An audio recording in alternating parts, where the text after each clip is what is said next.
Dive in. Just going to walk through Durable Endpoints, which is a really exciting thing that we've been working on and have talked about since actually last August. We are super stoked for this. And we're going to show you a bunch of examples. We'll have an example deep search thing that we'll run through, which honestly only took a little while to create. And we're going to talk through exactly what durable endpoints are and why we think they're so cool and why so many other folks that we've shown in early access think they're so cool. Really can't wait. Yeah, let's dive into it. Just in case you don't know me, Tony started the company a while back.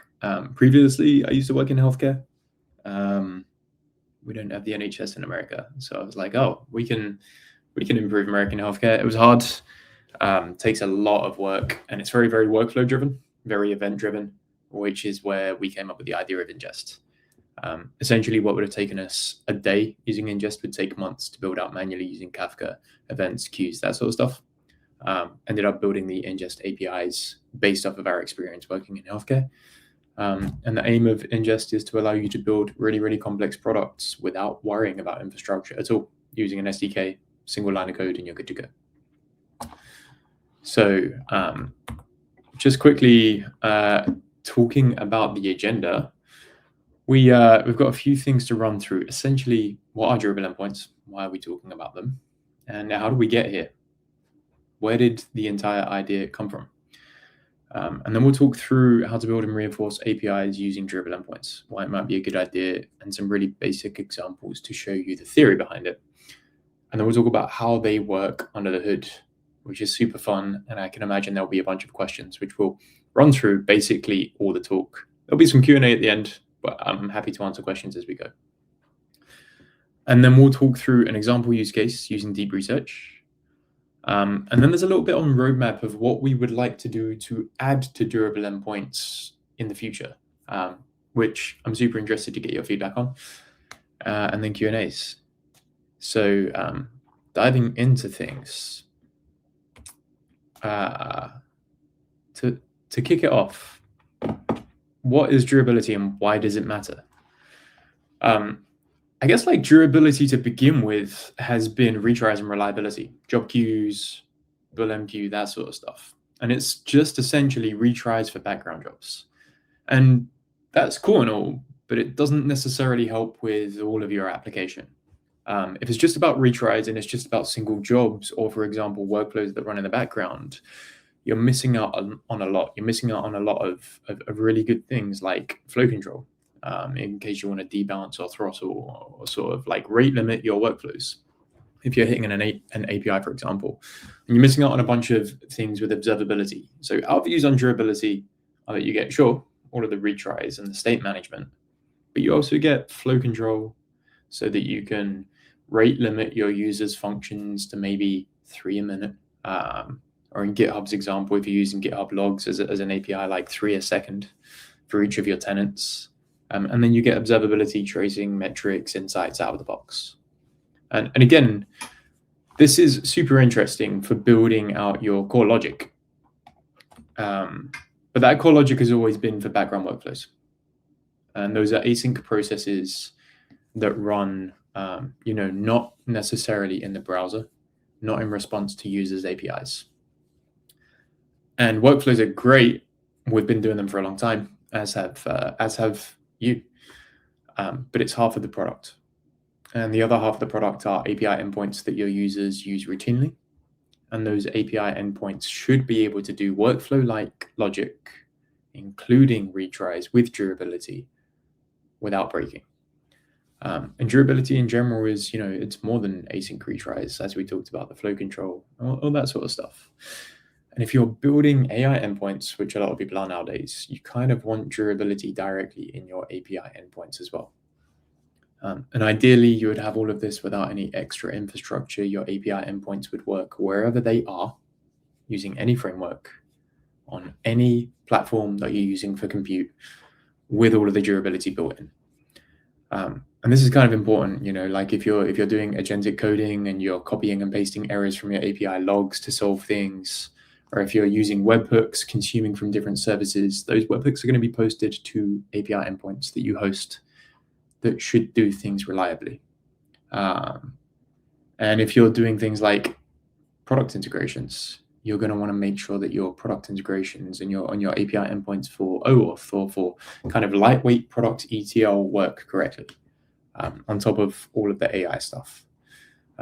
And nowadays, AI stuff is just honestly a bunch of steps that run, and sometimes your AI endpoint is going to fail. I think Anthropic is fantastic, and sometimes Anthropic's models just return errors because of capacity, which is a tough problem to solve. So there is this gap right now in durability with workflows existing, but APIs being sort of left to the way that we've been working for the last 20 or 30 years. And in our view, we were thinking about this and we were thinking about how we could make this a ton better. And that's essentially where we came up with durable endpoints. Durable endpoints are all of the benefits that you get from durable workflows, from queues, but in your APIs, in your current framework, on your existing compute, without any changes or without any extra infrastructure. You get a bunch of stuff like automatic APM. So that's tracing observability metrics, which are really cool because if your API endpoints fail, then you get all of the errors, the traces, and the steps, which is really cool for a breakdown of what failed and why. And your AI agents can then take those errors and fix the endpoints pretty easily. You also get a bunch of durability, state, retries, flow control, essentially all of the workflow-like logic, including sleeps or wait for event, but within API endpoints, which is kind of sick. I'm going to talk through how it works, and in order to contextualize how it works, would really like to share this example code, which is an extremely lightweight version of durable endpoints using Bun. And it works on Bun, Dino, Node, works in Go, we're bringing it to Python, just anywhere really. In this example, if you can see the code, you've got an ingest endpoint. And that ingest endpoint is a basic wrapper over an HTTP function. And this request is the standard library request object. The response is the standard library response object. And you can see that we're using a step.run. And then we're returning the result of a step.run into the variable foo. And we're using that in the response. And there's going to be no latency here. Steps are going to run. It's going to process as fast as possible. And then it's going to return the result to the user without any latency hit, which is super cool. And if you do things like step.sleep or step.wait for event, we're going to handle this automatically in the following way. The user hits your API endpoint, not us. This can be, a regular REST API endpoint. It can be something you give to your users. It can be your product. It doesn't matter. We're going to run those steps, and we're going to checkpoint states in the background so that it doesn't impact your latency. We're not going to do any blocking operations. And in the happy path, your user is going to get the response without any overhead. We're going to flush the buffer to get that response to the client's browser as quickly as possible. And we just wrap that API endpoint and then save all of the state and all of the traces and all of the APM from your steps for free so that you can see that a user hit your API endpoint, there was a request, the steps executed, and everything was successful. Then if something errors in your step and you want retries, or if you use step.sleep or step.wait for event to build a workflow, we are going to redirect the user to a run specific URL for that single request. And that URL is going to block and wait for the function to complete your original API endpoint. We are going to re-enter that API endpoint, inject all of the state so far at the right time. So that's either after the sleep, when the wait for event has been received or times out, or after the time for the retry. We're going to finish that API endpoint. We're going to grab the result from it, store all of this in state as you would expect from the async workflow style way of working, and then send that to the user that was waiting for the original API response. And that means that you get the reliability, the state, the management, essentially the entire workflow-like aspect of durable workflows in your API endpoints with almost no trade-off, which is really, really, really cool. And we are really, really excited about it. The almost no trade-off is super interesting because essentially when you checkpoint in the background, there's no latency here. The only trade-off you're making is checkpointing in the background means that you're not checkpointing after every step. And so once things error, you have to block, checkpoint all of that state, and then redirect the user to make sure that everything is stored appropriately. So there's an increase in latency on the SAD path, which you would expect because we're going to have to retry those steps anyway. So it's absolutely minor and really, really, really exciting.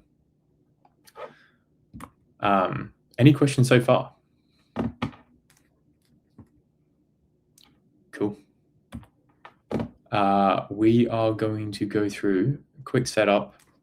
I am a NeoVim person. I haven't used or switched to Cursor or any of the fancy stuff like Zed.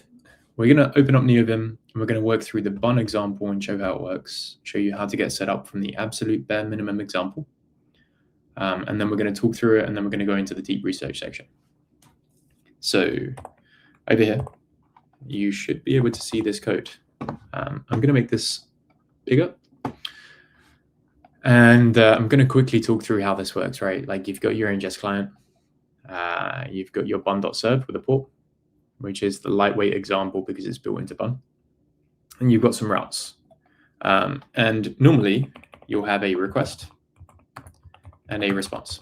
This is the simplest HTTP function you can build in bun ever. And in order to make this durable, we're going to wrap this with an ingest.endpoint. And that adds all of the state management, the caching, the retries, the flow control to your endpoint. So it's about all you need to do. And then when you save this and run it, let's run that. We're going to go back to the browser. And I'm going to show you the tabs. We're going to hit this endpoint. There's no response because I didn't add one. And we're going to add a response over here. Hello. Run this again. Refresh, and you'll see this. So if we go over to the ingest server, you're going to see two requests because we track and give you all of the metrics around what's happening. And if you click on the run, you'll see the output over here. And you'll see some of the information, the input, the request, stuff like that. And in this example, we've got two requests that didn't really do anything, which is nice. The first one, there was no output, and so on. If we add a step, it's pretty simple. You can just do await step.run. Hello. Step async function. And then we're going to return some data.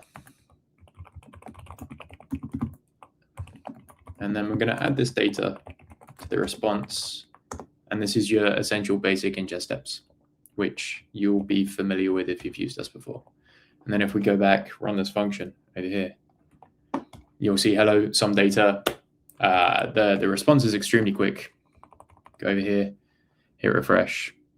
Took no time at all.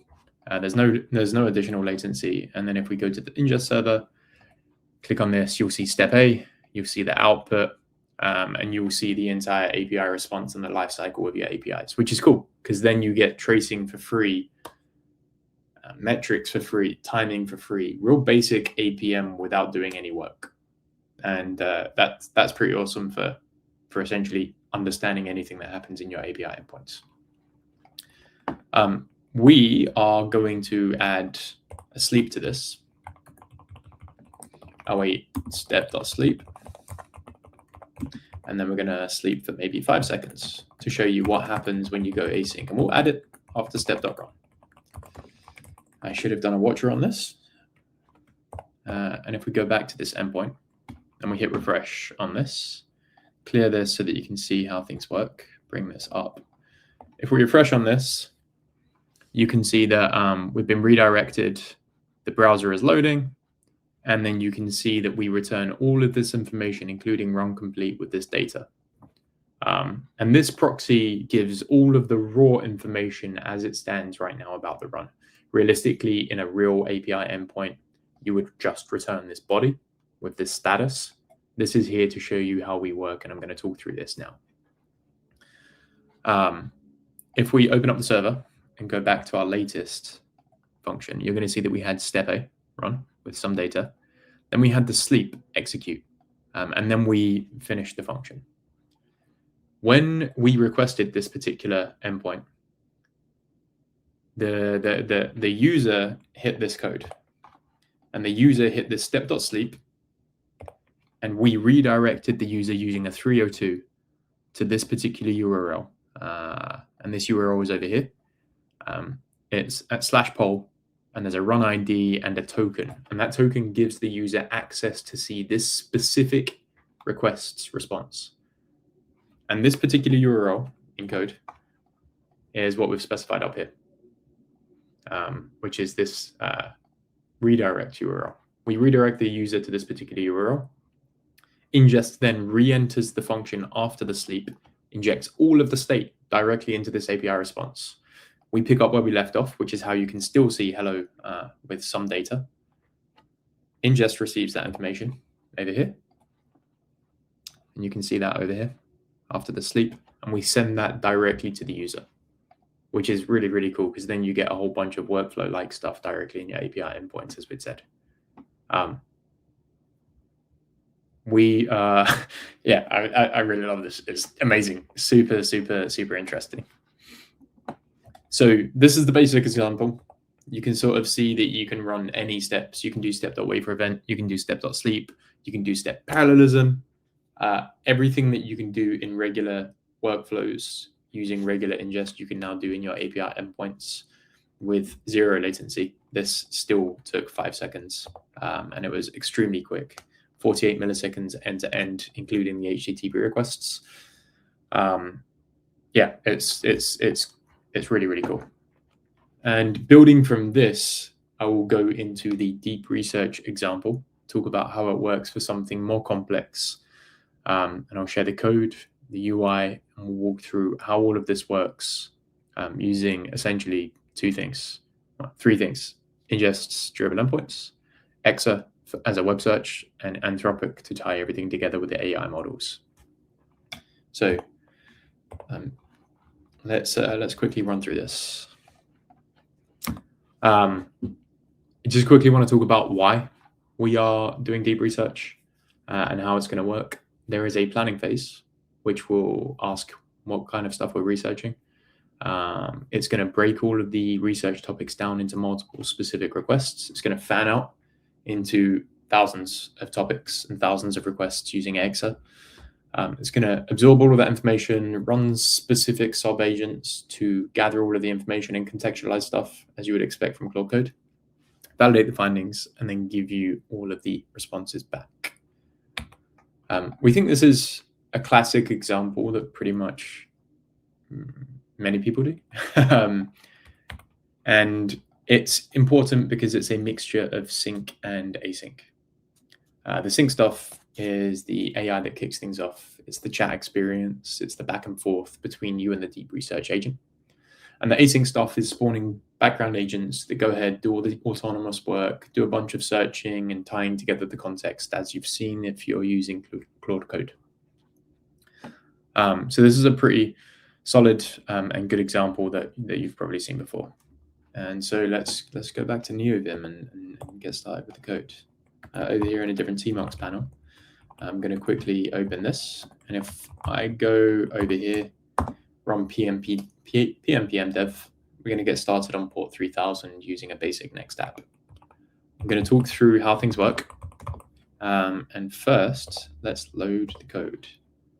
If we open this up, you can see that we've got deep research here. We've got a UI with some text box for what we'd like to research. And we're going to research something about queuing systems / events, because that's what we do. So we've got this layout, and we've got a few API endpoints that are going to kick things off. These API endpoints are /research, and then we have a route to kick things off and initialize the research. We have an API endpoint for clarifying the request, which is going to take the initial request and then break it down into specific sub requests, ask you for topics so that we can make a better prompt for the deep research agent. And then we have another API endpoint for events for fetching various states, because this is also, if you reboot this server, if you reboot ingest, we keep a bunch of state around locally so that you can come back to any previous research. And that is essentially a hacky database for this particular demo. So let's go for a quick example first. Research, events, and multi-tenant queues. And then let me open up the network panel. You can see that this is running. I'm actually going to go back and do that again. Events, let's clear this.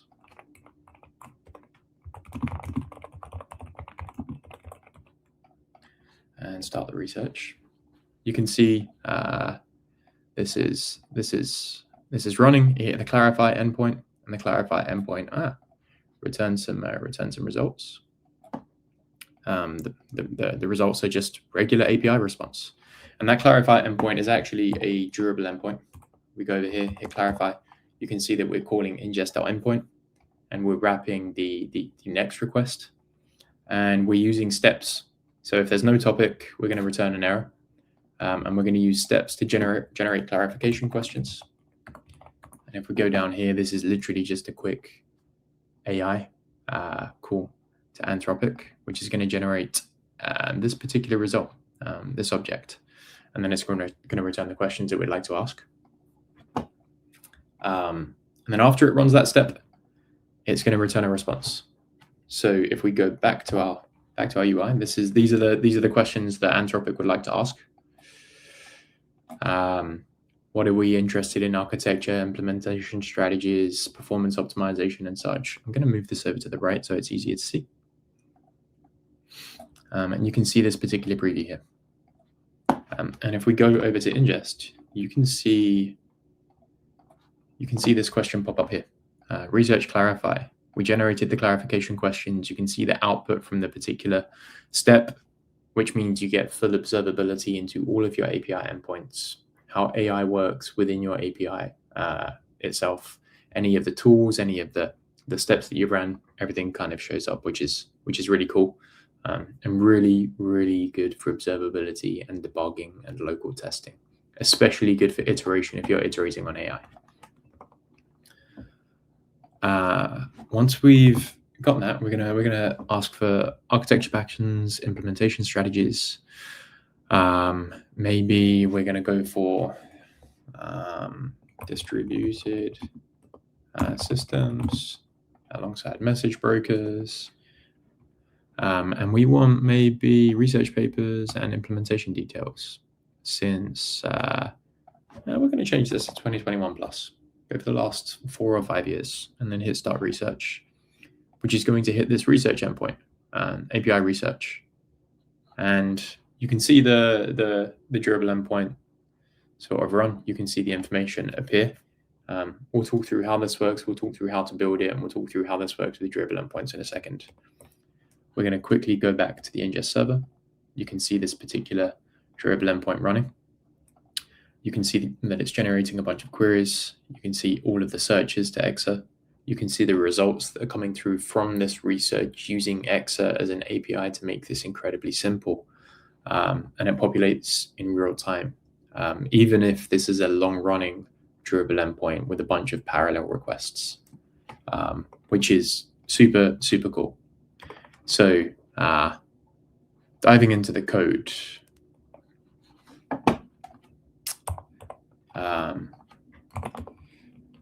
to begin with, we kick things off with this particular endpoint here, which was the clarify endpoint.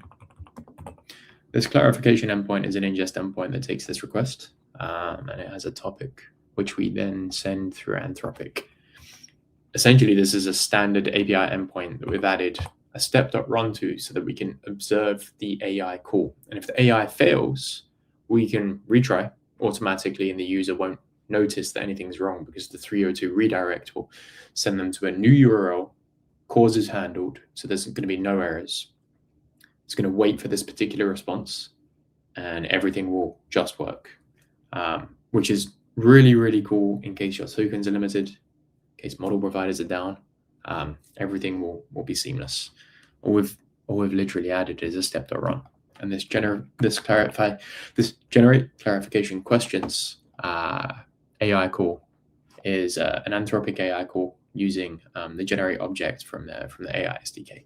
So we have we've just added a ZOD schema to ensure that the API response it fulfills what we'd expect. And you can see that if we remove this step.run, we would get none of the insight of this particular AI within the dev server, which means you wouldn't be able to understand anything that's happening. You wouldn't get the failures, the retries, and so on. So yeah, this is pretty cool. Go back to the code over here. Once clarified, we hit the research endpoint, and this research endpoint is the main endpoint up here. This research endpoint walks through a ton, and we're going to talk through the core part of how this works. Again, wrapped within an ingest endpoint, we pull out all of the URL parameters, and this has a failure rate. I'll show you a demo of how this works on failure, but it does exactly what I showed you within the bun example of handling retries and so on. And if there's no topic, no identifier, so that you can treat this as essentially a database, we're going to return an error. And then we emit some progress, which is essentially saving progress within your database. And we have a step.run.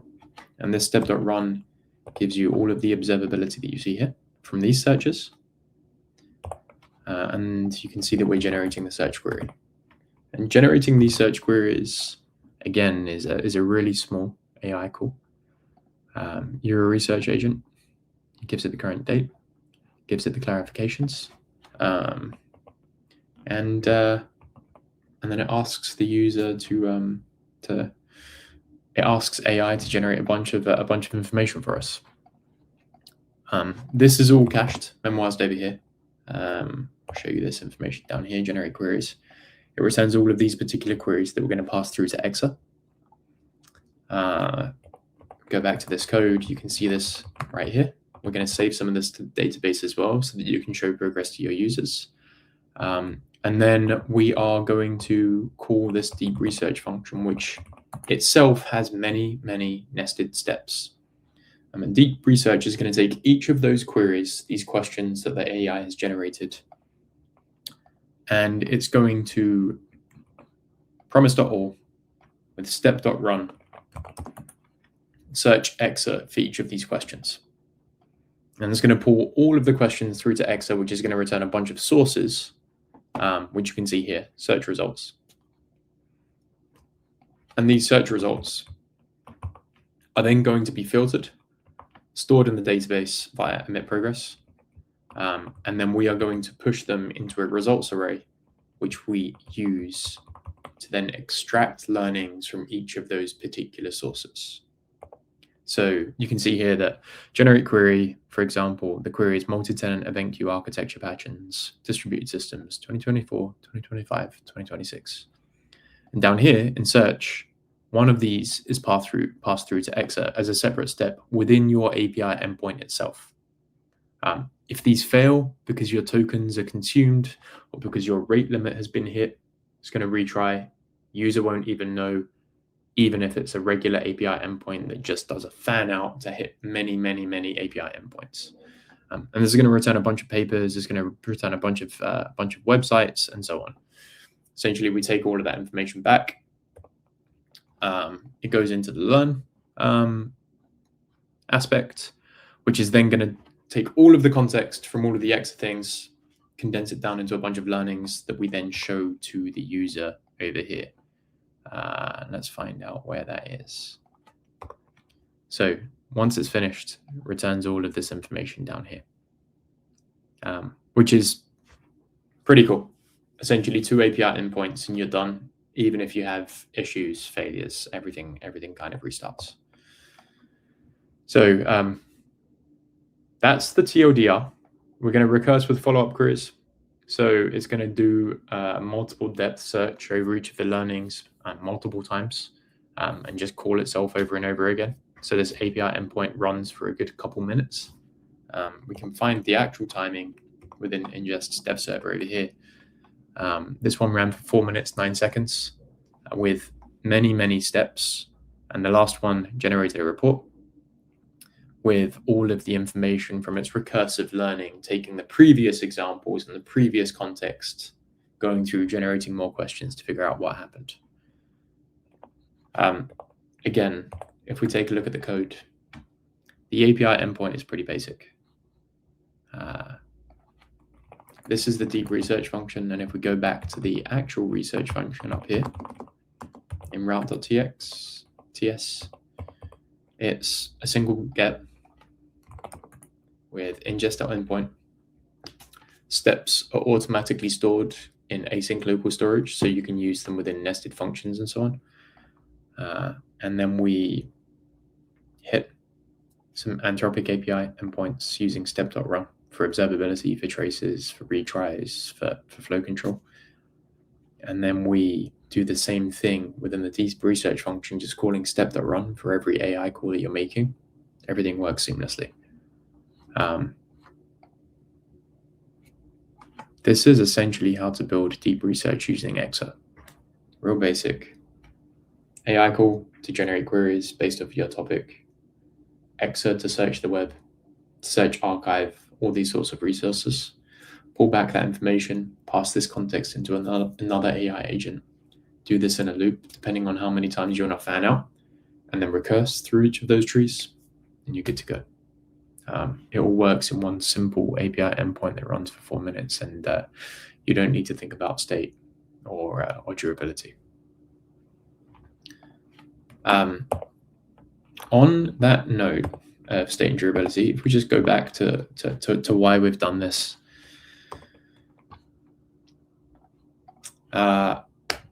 using steps means bypassing things like job queues or workflows altogether if you build them in your API endpoint. You don't need to worry about workers, you don't need to worry about state persistence and all the associated things you would normally have to worry about when you're building AI products. Also, similarly, in case things fail, for example, if you're using a third-party API and it's not AI, you don't need to worry about any of this stuff either. So it gives you a bunch of this stuff for free, which is cool. And you just quickly want to talk about what's coming up in the roadmap for durable endpoints. Improve streaming. Right now, you can see all of this information appear in the UI. We want to improve a bunch of how streaming works for sync and async endpoints overall. And we want to add 100% flow control compatibility, including what's upcoming in our OG roadmap for workflows, function level concurrency, and so on. And what we give you a bunch of this stuff when we give you a bunch of APM. For example, we give you the traces, the metrics, the timing, the duration of your API endpoints.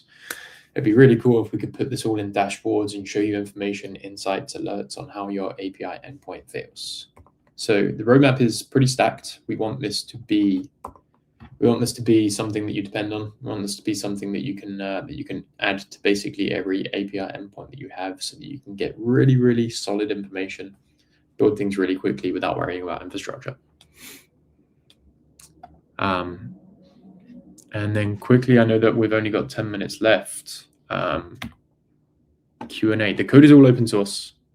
It genuinely took us almost no time to build, because it's now essentially, as every product is, using this a few API calls.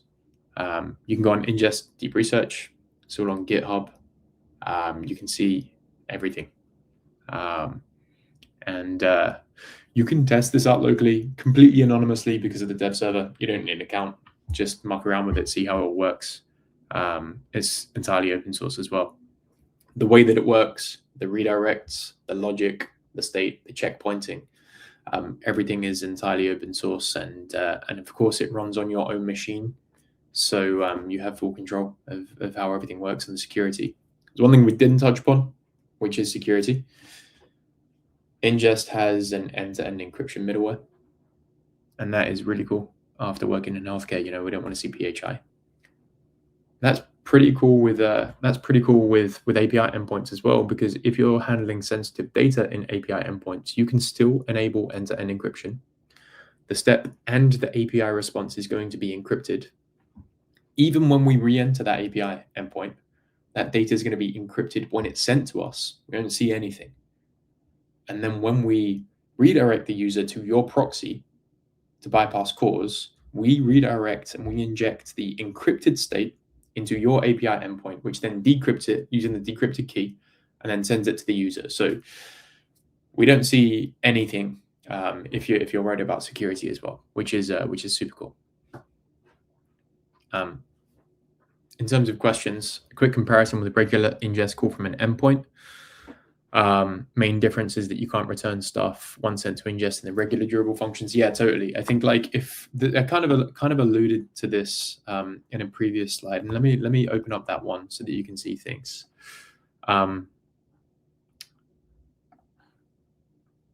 Regular ingest functions are cool. And they're cool because they give you a bunch of workflows, they give you all the steps, they're event-driven. And that means that if you have one event, it might run 10 functions. You don't need to write the invocation of 10 RPCs inside that API endpoint. You send an event, everything works. But it's obviously in the background. And you can totally hack around that background workflow using things like real-time to make it appear as if some of those workflows run in the foreground as a synchronous API endpoint. But while we like that, if you want things to be synchronous, if you want your users to be able to invoke a workflow themselves and have steps, you can use durable endpoints inside a regular API endpoint that you host. And it's essentially like building APIs, which we've done for a long time. And it will, you can call those API endpoints using fetch or using Axios back in the day. Axiom, was it Axiom? Prior to fetch being in the ES5 standards, it doesn't matter because it's all just standard library stuff. You fetch a regular API endpoint that you serve inside your API. It responds to the users, and everything just works as you'd expect. There's no new programming model. There's no workflows. There's no real time. There's no Axios. That was the one. There's no new programming model. There's no hackery that you need to do with broadcasting to the front end. It's a regular API that does exactly what you need. There's no latency impact because we also flush the buffer to the browser and checkpoint in the background. And so they're for different use cases, it turns out. Durable endpoints is for running APIs reliably. Durable workflows and the classic ingest functions are for running background workflows, async stuff, fan out, events, the background processes that most people have as well. TODR as a comparison. Yeah, they both do workflows. API endpoints and durable functions are super low latency, and your users can invoke them because they're API endpoints. Background workflows, the async functions from ingest are event-driven. They have a bunch of flow control, which is interesting, like batching and so on. Batching won't be coming to durable endpoints because batching is a really interesting feature for background workflows specifically. And it's slightly higher latency because it's asynchronous. There's an event that will call those background workflows, and then those workflows are triggered. How are we showing the status updates? So showing the status updates, there was an events API. Let me see if I can show you that. That events API is here, and it gives you a bunch of information around what's going on with the deep research. To show that status update, we do have a bunch of work for streaming from durable endpoints, so you can return a readable stream. The thing that we need to do, and that's on the roadmap, and we're doing that next week, is allow you to return a readable stream after the function has gone async. So for example, if you've got step, sleep, and then you return a readable stream, the user is going to be redirected to another URL. We're going to make that essentially work using readable streams, so you get the exact SSE output from your API calls, like AI, and everything will be super transparent. your user won't even know, and it'll be the same kind of seamless experience. So SSE support is literally underway. Would you ever combine the two durable functions and durable endpoints? Like, totally yes, like 100%. Yeah. We do this. We have some durable endpoints, and we also have durable functions. For example, if you've used our cloud, and you've used, for example, bulk replay. Bulk replay is actually a durable workflow.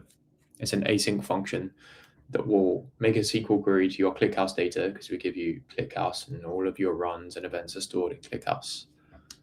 We read the failed runs that you've selected for replay in a step, and then we iterate through those and we do bulk events to create new function runs. That's a durable function that exists in the background. You can imagine that there's an API endpoint that should invoke that particular async workflow, which can also be a durable endpoint. And so you can do invokes within durable endpoints. You can send events to run background functions in durable endpoints. Essentially, on our behalf, because of the benefits of endpoints that give you automatic tracing, metrics, observability, we kind of favor using durable endpoints for basically everything, so that we get much more observability plus a little reliability out of the box, and then durable functions for the stuff that runs in the background still. Because durable functions use gRPC and they're long running. For all the stuff that doesn't need to be an API endpoint, we still use those everywhere.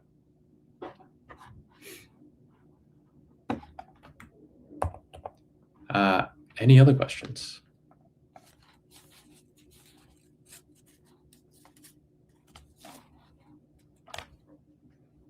Cool. We've shown this to a bunch of people, and it's really cool. It's really exciting. We're really, really happy and excited about where this goes. There's going to be a bunch more. Yeah, stable enough. Yeah, stable. We use it.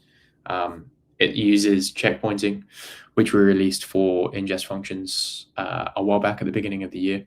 Checkpointing is in v4 of the SDK, and it's going to be the default mode of working in v4 of the SDK. And the preview of the v4 SDK was released today. It's very cool. Middleware is so much nicer. The typing is so much nicer. We have support for the beta of TypeScript 6 in v4 of the SDK. So checkpointing is like, there's no downside to checkpointing. Enable everywhere. It uses all the stuff that we built for checkpointing, which is 100% stable and good to go. And yeah, it's essentially an extension of the checkpointing work that we did. So stable, no downside. And the other part to say, your API endpoints will never stop working. If checkpointing fails, for example, which it won't, but hypothetically speaking, let's talk about like disaster scenarios. If it fails, your API endpoints are going to do exactly what they do now. So in the worst case, you have an API endpoint that exists exactly as it does today. In a disaster scenario where AWS, GCP, because we run on multiple clouds, both are down and things are completely fucked. Sorry, language, completely broken. That won't happen. And so yeah, it's stable. There's no downside to it. Sorry about the language. Turns out that employees in the company might be having bets on whether or not I swear in every talk that I give, and I apologize. Damn. I got all the way to the end.